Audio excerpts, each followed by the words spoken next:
The reason why I did go with this title is because, with Jalin Turner having a win on Riddell by submission, his first true test was Mateus Gamrot in the lightweight division, and he ended up losing via decision. Then he also had a fight with Daniel Hooker. He also lost that by split decision. Then he knocked out Bobby Green, or should I say King Green. I think that was short notice, I'm pretty sure. And then he almost had a win on Moicano, but, he tried to get a walk-off KO, and Moicano ended up recovering and winning via ground and pound at UFC 300. So I think Turner can win this one, but I think this is a must-win for him because we've seen people on win streaks before in the UFC. They get cut. So, every time he goes up against true talents, he has come up just a bit short. I think he has a lot of potential, especially in the lightweight division, for how tall and long he is for this division. He's about 6'3", and has incredible reach with his legs and his arms, of course, and extremely fast kicks. He even cracked Hooker with a head kick. Like, if it wasn't Hooker, he was knocking almost anybody out with that head kick. So credit to Hooker for actually being able to survive and recover and be able to, come back and win the fight. That's truly incredible. That's like a warrior spirit right there. But I'm not too sure about his opponent. I recognize the name.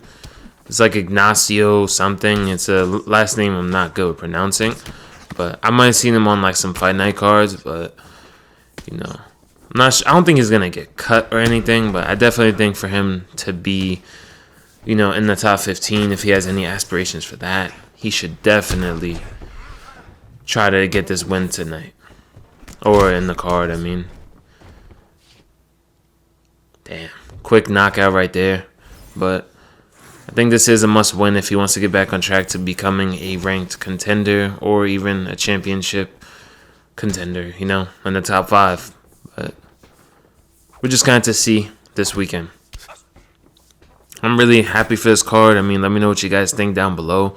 So you got Alex Pereira versus Ankalaev, Rafael Fiziev versus Gaethje. It's a banger card, man. I'm really looking forward to it. It's a lot of fun fights on here. So taking my time because this is Dustin Poirier. The boxing is obviously way better than us. We do have 96 power, but Dustin Poirier's move levels and everything are way higher than ours. So we're going to have to keep to his boxing. Exchange is short and sweet. I could try to keep the distance as much as I can. But in this game, sometimes it's really hard to do because people can kind of glue to you and just force boxing. So we're going to try our best. But yeah, this card, I've been looking forward to seeing Alex fight, especially Ankalaev, because a lot of people said he's been ducking, and I just don't think that's really true. I feel like a harder matchup for him was a guy like Yuri Prochazka or even Jan Blachowicz. Especially Jan Blachowicz. When he first moved up, that's a matchup I was really worried about. The power, his leg kick ability, and he can grapple. Just sounded like a nightmare. We saw him grapple Izzy, so hopefully Alex Pereira could get the win. We're definitely going to be doing a showcase on him soon. We're going to move up the card pretty much in order. Cover most of the fighters that are fighting on the UFC 313 card. I like to make a ritual of this, kind of give a breakdown on, where they're heading to, what they need to do. And it also opens up a lot of discussions with you guys in the comments down below. Let me know what you guys think about the matchups, specifically this matchup.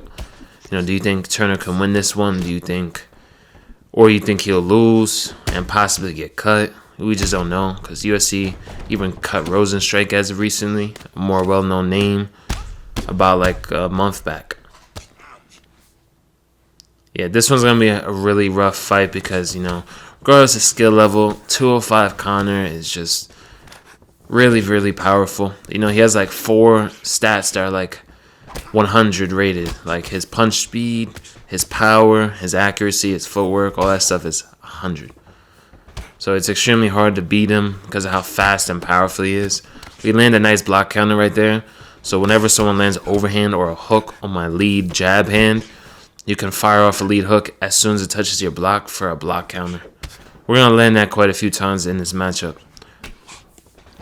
Causes a lot of cut damage and also counter damage. So it's a great counter to add into your game, especially people that like to throw a lot of moving forward, slip hooks, or just lead off with the lead hand a lot. You know, a lot of people will just use the lead hook very often. And, you know, if you're in the right stance where they're punching that lead jab hand, you can counter them viciously over and over, especially if they don't know like what the block counter is.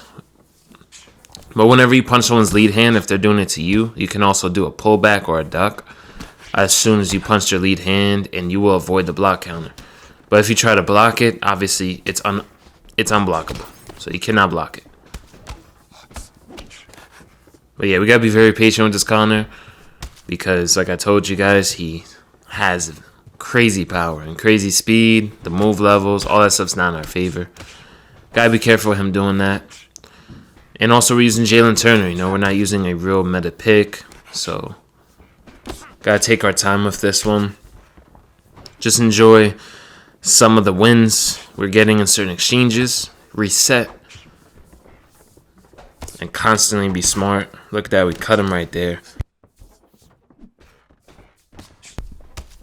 Which is really good. So now if we use that lead hook, since he's cut open right there, it does more damage. So now our lead hook does more damage because we're punching that side of his face with our lead hook. So if you guys did not know that, hopefully you guys learned something from that. And of course you can get a doctor stoppage. That's also another way. But now if he's getting block countered, it's going to be amplified damage just because of that cut. Because that'll be my lead hand hitting him with a counter. Still trying to take my time. Try to crack the leg a little bit. It's kind of hard because Connor's so fast. So he ends up cutting the distance and getting in the pocket really, really quick. So I knew leg kicks weren't going to be too good of an option for this specific matchup. But look at that. Nasty block counter right there. Instantly rocks him. You know, and you guys can practice this in practice mode. You know, you guys go to learn mode and have them fire off hooks and overhands on your lead hand, which is always going to be a jab hand.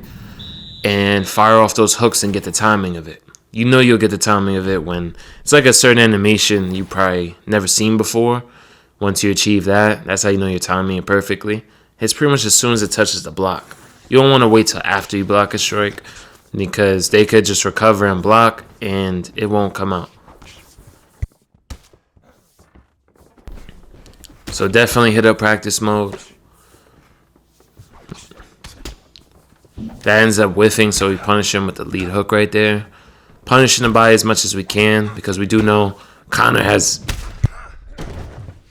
a terrible gas tank. But he's going to taunt us, you know, because he dropped us one time. Like, we didn't just rock him a few times.